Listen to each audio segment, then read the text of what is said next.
Thank you for watching Weekend Prime and welcome back. Now, elected and other government leaders have been told to identify the most vulnerable households in the society and work on programs that will uplift their livelihoods.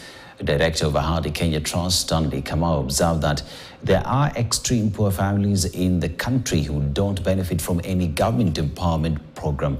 He noted that some of the poor residents lack basic needs as leaders only give donations generally without considering those who are extremely vulnerable. Kamau was speaking while at Karunge area of Mathioya sub-county, where his organization donated bedding to 35 vulnerable families and foodstuffs to more than 100 families.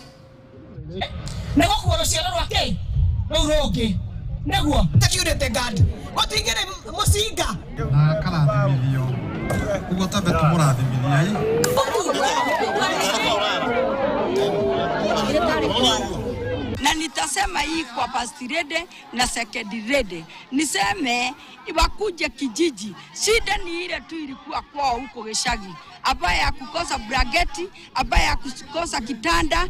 Shida bado iko hivyo Geshagi. Wakuje tu waone watu na sisi tunafanya hiyo kazi. Watu tafute angalau. I would want to see a cabinet that has people who are actually in touch with the realities, who are in touch with the poor, and who are in touch with what's happening within us.